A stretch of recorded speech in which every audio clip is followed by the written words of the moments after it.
Okay, so imagine this. What if you had like a shortcut, a way to really grasp why some leaders, some companies, they just inspire this incredible loyalty or real passion, lasting action? Well, I mean, they have all the resources, right? But they're just constantly struggling, Yeah, always competing, always chasing those short-term gains. exactly. Well, today we are taking a deep dive into a really influential book. Simon Sinek's Start With Why. How great leaders inspire everyone to take action.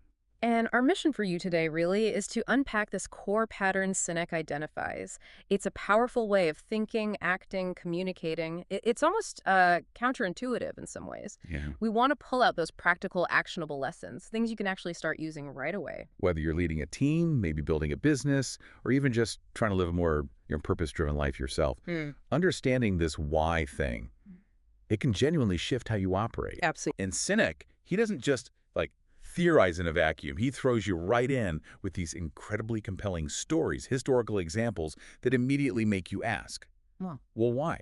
Why did things turn out that way? right, like the race for man flight, early 20th century. Oh, yeah, that one's amazing. So on one side, you've got Samuel Pierpont Langley. This Yeah. guy was prominent. Secretary of the Smithsonian, no less. Serious credentials. Totally. And he had massive government funding. We're talking $50,000 back then, which is like over $1 million today. Best scientific minds, top materials, the press following every move. Everything you'd think you need. By all conventional logic, he should have nailed it. Guaranteed success, right? You'd think so. But then, just a few hundred miles away, you have these two brothers in Dayton, Ohio, Mm. Wilbur and Orville Wright. In a bicycle shop, the contrast is just stark. It really is. Their resources, tiny in comparison, almost no funding, definitely no government grants. Nobody on their team, including them, had an advanced degree. They were basically funding this huge dream from, bicycle shop profits. Mechanics versus the academic establishment. It's incredible. And we all know how it ended, don't we? Despite every advantage, Langley's big machine, the aerodrome, launches and just plunges straight into the Potomac River. Total public failure. Humiliating. And just 9 days later, 9 days, December 17th, 1903, Kitty Hawk. The Wright brothers achieved the first sustained controlled flight. Langley. He failed, and maybe more importantly, he just quit. so why? Why the huge difference? Sinek's argument is powerful. Yeah. The Wright brothers started with a profound why. It wasn't just about building a machine. Right. It was this passion, this belief that flight would fundamentally change the world, that inspired this incredible commitment, this relentless innovation from their tiny team. Langley, brilliant as he was, seemed more driven by external stuff, fame, maybe wealth. He was focused on the flying a machine and the how, but that deep driving why just wasn't there in the same way. It's such a clear example. And Sinek lines up others too, like Apple. Ugh, Apple. Yeah. I mean, think about it. They haven't always been the market share leader, not even close sometimes, especially in computers or early phones. But the loyalty, Hmm. it's almost cult-like, isn't it? This deep emotional connection. And they keep driving innovation across totally different industries. Computers, phones, music, watches. They don't just sell products, they sell a cause, right? This Yeah. belief in challenging things, empowering people, making tech feel human. Customers aren't just buying a gadget, they're buying into a worldview. Yeah, buying into the WHY. And then there's Martin Luther King Jr., just awe-inspiring. Truly, he wasn't the only great speaker, not the sole creator of the civil rights movement. But his ability to inspire, to articulate that powerful why, that dream of a changed America, equality, it just united hundreds of thousands. Sinek points out, for the March on Washington, there weren't invites mailed out, no website signups. People just came in unbelievable numbers because they believed what he believed. They showed up for his cause, which became their cause. It's fascinating. So these leaders, these organizations, Wright brothers, Apple, MLK, they stand out because they don't just motivate, they inspire. And that distinction is crucial. Sinek really drills down on this. Motivation, he says, is often external, kerosene sticks, right? Incentives, fear, rewards, peer pressure, it's usually transactional. Do this, get that. Exactly. But inspiration, that's internal. It's deeply personal. It makes people act not because they have to, but because they want to. And they'll do more, Right. right? Pay extra, put up with inconvenience, even make sacrifices Yeah. for the good of the whole. That's the power. So the core question Sinek poses, and what we really need to unpack today is, What is this pattern, this unique way they operate that creates such powerful inspiration? Okay, let's really get into that. Because Sinek argues the default for most businesses, especially when they're not clear on their own why, is to rely on, well, he calls them manipulations. Yeah, that's his term. Hmm. And it makes sense when you look at today's market. It's so crowded, genuine differentiation. It's really, really hard. Everything starts to look the same after a while. Price, quality, features. Exactly. If you get some advantage, it's gone in like months, maybe weeks. So if companies haven't figured out their real purpose, they almost inevitably fall back on these short-term tactics, just trying to influence behavior, get you to buy, vote, support. And the tricky part is, they work. Manipulations do drive sales, get results, at least in the short term. They absolutely do. But, and this is the crucial practical lesson Sinek hammers home, there's always a cost, often a hidden cost that erodes value over the long run. Okay, let's break these down. The most obvious one, price. Everyone loves a sale. Right, doesn't. So companies use discounts, sales, aggressive pricing, very effective for boosting volume quickly, but Sinek details how it just eats away at profit margins. And worse, it trains customers to expect lower prices all the time. Right. He uses General Motors in the 90s and 2000s as a key example. Facing tough competition, they started throwing huge cashback offers out there, sometimes thousands of dollars per car. It boosted sales for a bit, looked good on the surface. But it was totally unsustainable. GM actually reported losing money, like $729 per vehicle in 2007, mostly because of these incentives. Wow. And when they tried to cut back the offers, sales tanked. They'd created, as Sinek calls them, cashback junkies. Ugh. Loyal to the deal, not the brand. That's a powerful practical lesson right there. Racing to the bottom on price. It kills profits and prevents real relationships. It's just transactional. Precisely. Then you have other promotions, buy one, get one free. Free toys, rebates. Ah, rebates, the bane of my existence sometimes. Yeah, Sinek highlights how they're often deliberately complicated. Cut the UPC, fill out forms, find receipts, mail it all in. They make it hard on purpose. They do. Companies even have terms for it, like breakage, people who don't finish the process, and slippage, people who don't cash the checks. It's crazy how many people never actually get the discount. Sinek says nearly 40%. And some companies took it too far, like Samsung apparently got caught saying rebates only applied to apartment dwellers. It's not customer-focused at all. It's like a tax on the disorganized, as he puts it. Cynical. Totally. So the lesson is, these promotions might move product now, but they breed distrust. Customers feel tricked, not valued. Okay, moving on to a much more potent one. Fear. Oh, yeah. Ancient manipulator. Real or perceived, fear just taps straight into our survival drive, bypasses logic. Like that old saying, no one ever got fired for hiring IBM. Classic example. Even if a smaller company had a better product or price, the fear of making the wrong choice, of losing your job, too great. The decision wasn't about quality, it was risk avoidance fueled by fear. You see it everywhere, though. Politics, advertising. Anti-drug ads, politicians scaring you about the other side, businesses using warnings like every 36 seconds someone dies of a heart attack to sell something. It works because fear grabs attention, forces immediate action. But it creates anxiety, defensiveness, not trust or real engagement. Exactly. Then there's aspirations, playing on our desires to be better, richer, fitter, whatever. The New Year gym membership spike. Perfect example. Sinek mentions gym memberships jump like 12% in January, but how many stick with it? Retention is notoriously low. People want the quick fix, 6 easy steps to losing weight, get rich quick. It appeals to those looking for a shortcut, not a real lifestyle change or deep commitment. So aspirations can kickstart behavior, sure, but Sinek warns it creates transient customers. They're chasing an outcome, not driven by a deeper belief, a WHY. So it doesn't last. Makes sense. And then peer pressure. We all feel that one. Oh, yeah. If everyone else is doing it, or experts say so, or a celebrity endorses it, it must be good, right? We fear being wrong or left out. Over 1 million satisfied customers. 70% of businesses like yours. Or celebrity endorsements. Tiger Woods for Nike golf stuff makes total sense. He embodies that excellence. But Tiger Woods for, like, GM cars or those super shock-resistant watches. Right. Sinek points that out. The watch was designed for the shock a golf ball takes, not the golfer. It highlights the disconnect when the celebrity doesn't actually align with or believe in the company's WHY. It's just borrowed influence. So it encourages conformity, not real belief. Exactly. And finally, novelty, which Sinek says gets confused with real innovation all the time. Just adding new features, tweaking the design. Yeah, he uses the Motorola RAZR phone from 2004. Huge deal at the time. Phone of firsts. Super thin, aluminum. Yeah, it was cool. And it sold like crazy for a while. It did, but the impact didn't last.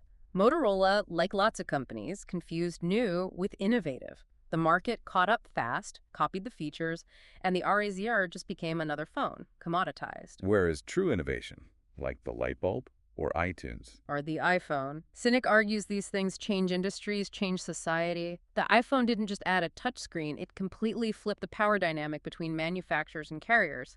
Apple told AT&T how it was going to be. that was revolutionary, driven by a clear WHY, not just a new what. That's his point. So the big practical takeaway from all these manipulations is, yeah, they work short-term, they drive transactions, but they absolutely do not build loyalty. You have to keep doing them. Costs go up. It's stressful for everyone. And it leads to this transactional relationship, not a real connection. You're always just trying to find the next gimmick to stop customers leaving. He contrasts this with Southwest Airlines after 9/11. That's a powerful story. It really is. While other airlines were in crisis mode, Southwest started getting unsolicited checks from customers. Letters saying, "You've been good to me, here's some help." That's not just satisfaction. That's deep loyalty. Irrational loyalty, almost. It's an emotional connection. Compare that to the car industry during the 2008 oil crisis, desperate for bailouts because their customer base was built on incentives, on manipulations.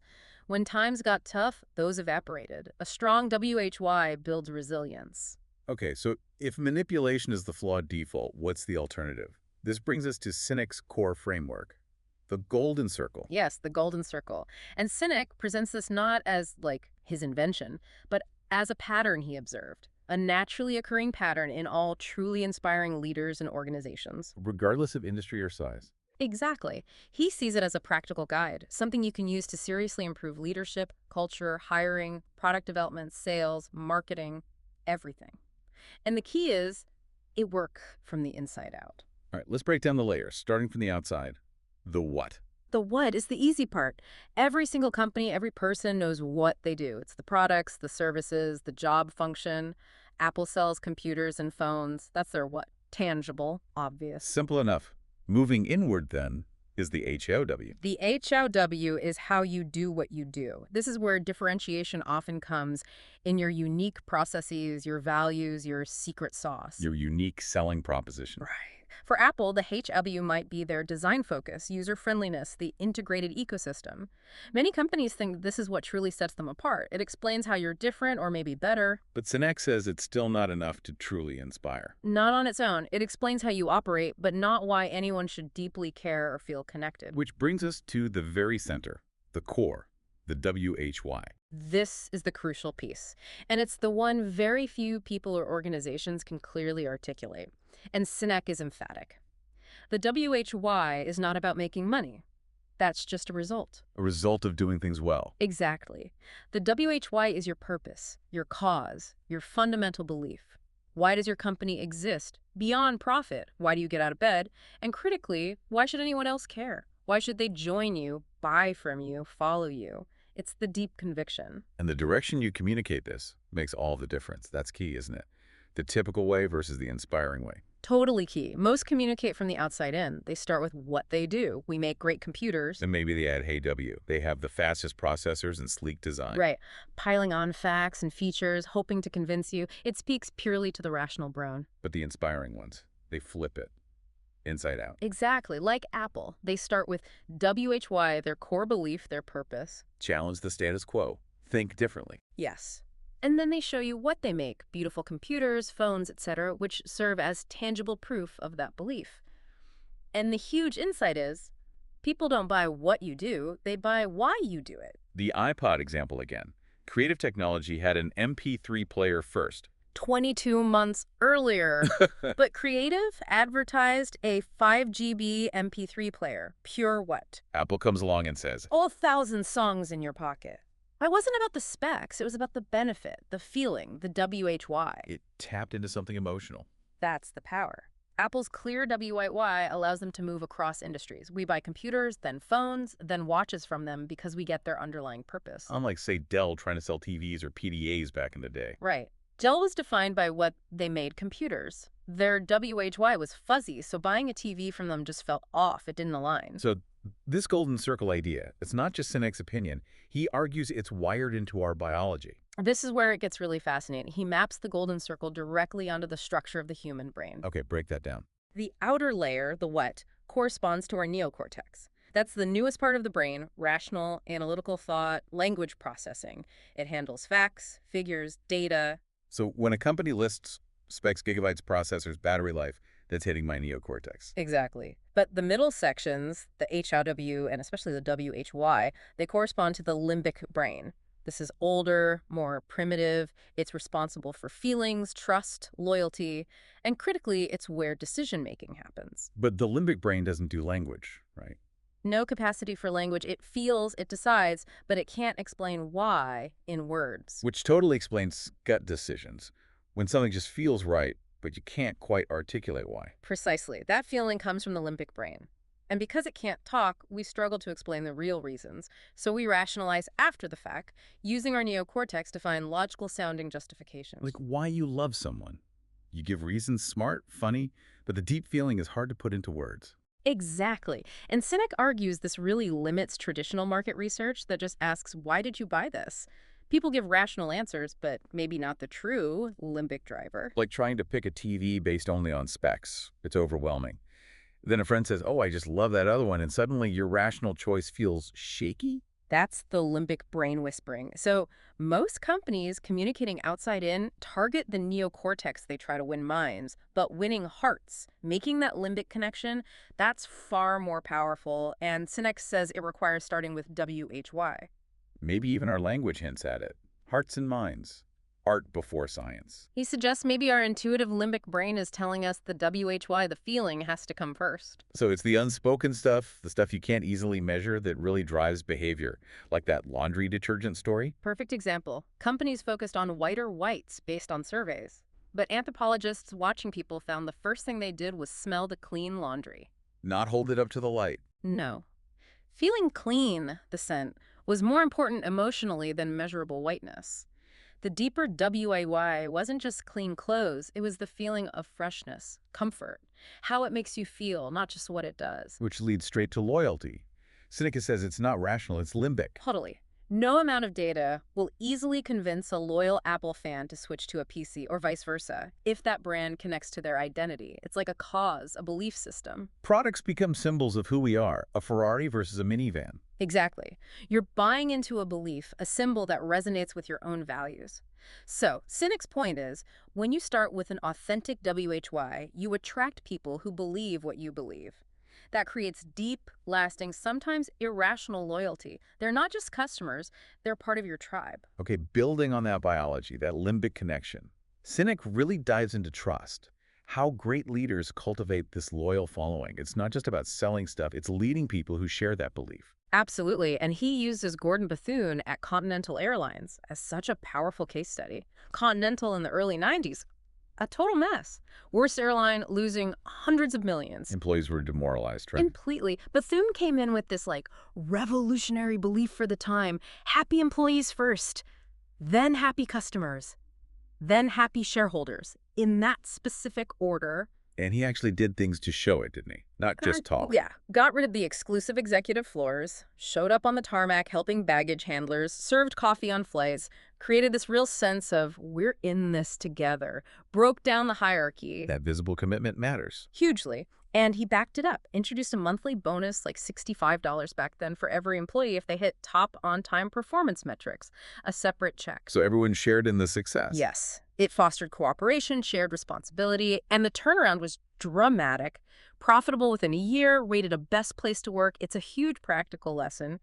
Genuinely prioritize your people, show you care, and they'll passionately serve your customers, which drives sustainable success. And Sinek links this to, basic human success. We thrive by forming cultures around shared values, which builds trust. We trust people who see the world like we do. Think about the American dream. It's not just a place, it's a WHY.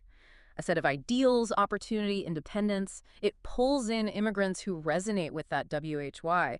They feel they belong. They often succeed because they're a good cultural fit. And the opposite is true, too. If you join a company or move somewhere and you just don't fit the culture, the underlying WHY, it's a struggle, even if you're skilled. You're swimming upstream against the shared belief, which leads directly to this critical idea of hiring for WHY first, not just what you can do. The Shackleton story, that's legendary. It really is. His supposed ad for the Antarctic expedition, it didn't list skills needed. It was basically hazardous journey, low pay, extreme cold, danger, return doubtful, honor if successful. He wasn't looking for the best sailors, technically. No, he was looking for people who believed what he believed. People drawn to the impossible challenge, survivors with a shared purpose. And that shared WHY is arguably what got them through when the ship was crushed. Not just their skills. That's such a key practical takeaway. Hire for belief and cultural fit first. Skills can often be taught, like Southwest hiring cheerleaders early on. Brilliant. Their natural optimism, cheering people on, it perfectly matched Southwest's WIY of being champions of the common man, making flying fun. Great companies hire motivated people and then inspire them with a bigger purpose. The stonemason analogy. Are you laying bricks or doing a cathedral? WHY. Exactly. The cathedral guy is more productive, more loyal, more resilient because he's connected to something bigger. So leaders cultivate inspiration by giving people something to work toward, not just tasks to work on. Empowering them. That's the core of it. The Wright brothers' dream drove them through endless failures. Langley, motivated by external rewards, paid for talent and quit. Innovative organizations empower people within the WHY to find solutions. Like Southwest's 10-minute turnaround. It wasn't ordered from the top down. No, it came from crisis. Needing to fly a 4-plane schedule with only 3 planes, the employees, driven by their WHY serving the common person, figured it out together. They were inspired to solve it for the mission. But that trust, that vital ingredient, it can be destroyed. Like the Barings Bank collapse with Nick Leeson. Sinek argues Leeson wasn't just one bad actor. It was a symptom of a culture lacking a clear WHY. It was driven by bonuses, individual gain, not collective purpose. People were afraid to speak up. Yeah, Leeson himself said people feared looking silly or disloyal if they questioned things. That lack of trust created an every man for himself vibe. Short-term gain trumped everything. So the practical lesson is huge. You have to intentionally build a culture of psychological safety, where people feel protected enough to act for the whole, even if it means challenging things. Absolutely. Sinek contrasts this with leaders like General Laurie Robinson, who deliberately clears paths for others, building immense trust and reciprocity. That enables true collective success. Okay, so for this WHY to really work, to inspire and last, Sinek says you need 3 things working together: clarity, discipline, and consistency. That's right. The golden circle needs these 3 pillars to stand strong. First is clarity of WHY. You absolutely have to know why you do what you do. If people buy your WHY, how can they buy it if you're not even clear? He says it's often simple to discover, but hard to maintain. Yeah, easy to get distracted by the day-to-day whats and HOWs, the pressures of business. Keeping that WHY crystal clear takes focus. And discipline of HW, this is about action, right? Yeah. Living the values. Exactly. It's holding yourself accountable to your principles. Your HOWs are the actions you take to make the WHY real. He gives that amazing example of the debt collection agency, Bridgeport Financial. Instead of just measuring money collected. They measured how many people thanked them after a collection call. That's wild for a debt collector. Yeah. It totally changes the game. It incentivized compassion, empathy. Agents focused on finding solutions, listening, and guess what? They collected 300% more than average and got more repeat business for the original creditors because people felt respected. Wow. And the construction company penalizing people for staying late. Brain Honors Company, they valued work-life balance, HOW, over just hours worked. Wait, result. High productivity, super low turnover. These are powerful lessons in operationalizing your WHY, making your HOWs prove your beliefs. And the third pillar, consistency of what? This is where the proof lies. Totally. Everything you say, everything you do, products, marketing, culture, hiring, must consistently prove what you believe. Your WHY is the belief, HOWs are the actions, what's are the results, the tangible proof. If they don't line up, trust breaks down. No one knows what you stand for. Sinek's celery test analogy explains this perfectly. Ah, yes, the celery test. That one's so simple and effective. If your WHY is be healthy, and someone offers you Oreos or celery, You instinctively choose celery, even if the Oreos are a great deal. Why? Because celery aligns with your WHY. Oreos don't. Your what's what you buy must align with your WHY. Be healthy. So the practical lesson is, a clear WHY acts like a filter for every decision, big or small. It ensures authenticity, builds trust, makes you way more efficient because you're not chasing things that don't fit. Exactly. Which leads into communication. It's not just about being loud, it's about being clear and resonant. The megaphone analogy. Right. The organization is the megaphone for the leader's WHY, but volume big ad budgets, stunts doesn't equal clarity. He uses Oprah giving away Pontiacs. Huge stunt. Everyone remembers Oprah's generosity. But nobody remembered Pontiac's WHY because it was fuzzy. The stunt amplified Oprah, not the car brand's purpose. But a simple logo like Harley-Davidson's, Yeah. that can be incredibly powerful. Because Harley has been crystal clear, disciplined, and consistent for decades, the logo embodies their WHY, freedom, rebellion, individuality.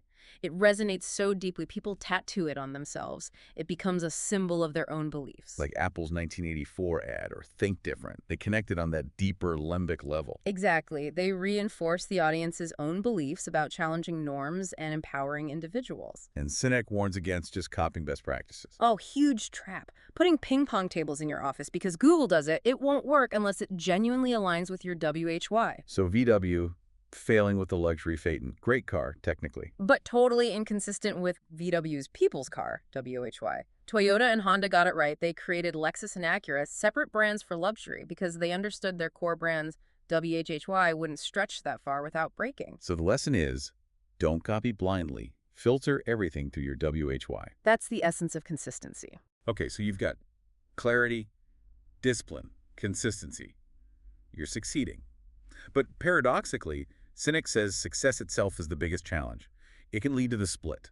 It's a really interesting, almost tragic paradox. As organizations grow, get more complex, the founders often get further from the front lines, and that original passion, the WHY, can start to fade, get diluted. He talks about that gathering of titans event. Successful entrepreneurs. Multimillionaires. 80% had hit their financial goals, achieved what they set out to do, but only 20% felt successful. Why the gap? They realized they'd lost touch with their original WHY.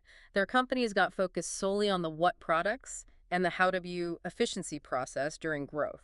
So achievement hitting targets, making money is tangible, but success is that intangible feeling. Exactly. And pursuing just what and how won't guarantee that feeling.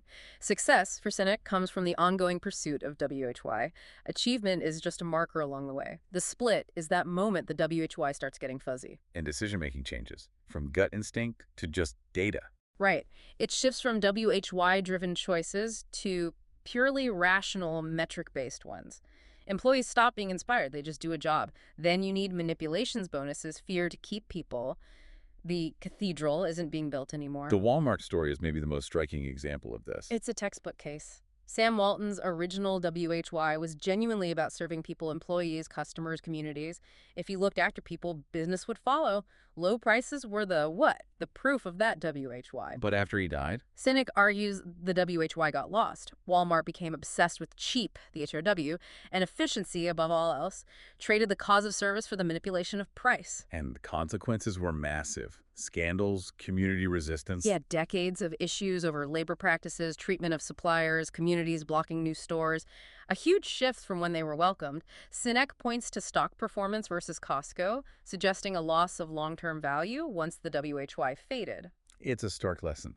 Losing your WHY erodes your brand, your culture, maybe even your long-term viability, even if sales stay high for a while.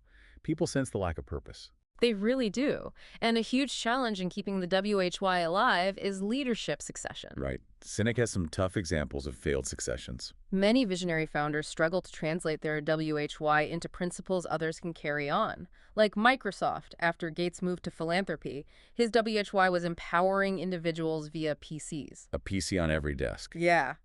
After he left day-to-day, the WHY got fuzzier, more about just making software. Steve Ballmer, his successor, was a great manager, a what-line leader, Sinek calls him, but struggled to embody that original inspirational WHY. And Apple with John Scully. before Jobs came back. Similar story. Jobs lured Scully from Pepsi, asking, sell sugar water or change the world.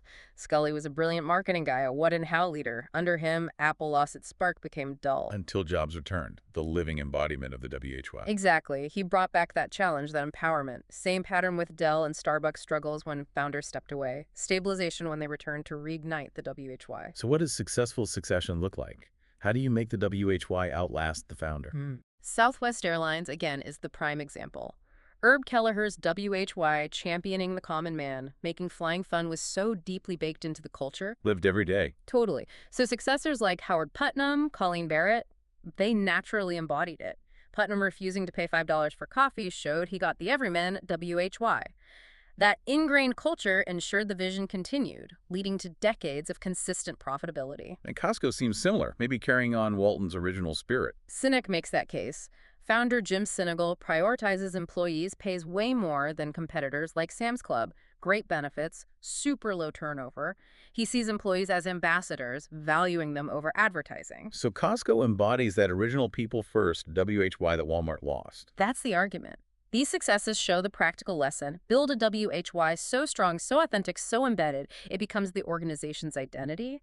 Then leadership transitions can be seamless and inspiring. Okay, this is all compelling, but how do you actually find your WHY? Sinek says you don't invent it, you discover it by looking back. Exactly. It's not a forward-looking exercise, not a brainstorming session. It's a process of discovery, looking into your past, your upbringing, experiences, the consistent themes in your life. Like Apple's WHY coming from the founder's 60s, 70s counterculture roots. Precisely. Their personal WHY was about empowering the individual against big institutions. Apple became the vehicle for that belief. And Sinek shares his own journey too, feeling lost despite knowing his what and how W. Yeah, he talks about being pretty depressed, his business struggling. He realized he'd forgotten his own WHY, so he looked back at his life, saw this recurring pattern. His core drive was to inspire people to do the things that inspire them. And once he got clear on that, Everything changed. His business took off, attracted the right people, opportunities clicked. It's a powerful lesson for all of us. If you feel stuck or uninspired, don't just push harder on the what. Look back, dig deep, rediscover your fundamental WHY. That's where your authentic power lies. so once you have that clear WHY, what about competition? Sinek proposes this radical idea: compete only against yourself. It really shifts the focus. Most organizations, if their WHY is fuzzy, define themselves by what they do, which instantly puts them in competition with everyone else doing similar whats. It's exhausting. Always trying to be better than the other guy. Better features, better price. And Sinek points out, when you're only focused on beating others, paradoxically, nobody really wants to help you. It feels like a zero-sum game. He uses the story of Ben Coleman, the cross-country runner, to illustrate this so powerfully. Oh, it's such a moving story. Ben has cerebral palsy. He's the slowest runner, falls often, finishes way behind. But when he finishes, His whole team, even runners from other teams, come back to run the last stretch with him, cheering him on. If he falls, people rush to help him up. that's incredible. It speaks volumes. It really does. The lesson, Ben isn't trying to beat anyone else. He's competing only against himself, striving to be better for himself. And that internal drive, that pure focus on self-improvement, inspires everyone around him to support him, to be part of it. So if organizations focused on being better than themselves this week, better than last week, driven by purpose, Inspiration would flourish. The practical lesson for you is shift from external rivalry to internal improvement, guided by your WHY. You'll find more collaboration, deeper loyalty, more support, because you're inspiring progress, not just fighting for market share. it really comes down to this. When you know your WHY, decisions get simpler, loyalty runs deeper than logic, trust becomes the foundation. It's about finding your tribe, people who believe what you believe, and building something meaningful together. So, wrapping up this deep dive, we've seen how starting with WHY isn't just a business tactic. It's a fundamental, biologically based pattern for truly great leadership, for building loyalty, for sparking real innovation. It demands that clarity of purpose, knowing why you exist. That discipline and action, making sure your HOWs live up to your beliefs day in, day out. And that consistency in everything. Yeah. Your whats have to be authentic proof of your WHY. And getting that right, it shapes your culture, attracts the right people, builds organizations and movements that don't just survive, they inspire and thrive. So the challenge for you listening is, if you're a leader, how clear is your organization's WHY? Can everyone articulate it? Does everything you do reflect it? If you're thinking about a new project, a new venture, have you gone beyond just what you'll do or how you'll do it to really define the underlying purpose? And maybe most fundamentally, in your own life, Yeah. what's the WHY that gets you fired up each morning? What's that core belief driving you? Just imagine. Imagine a world where every decision, every product, every single action was filtered through a deeply understood, passionately lived why. What incredible cathedrals might you build if you truly started with why?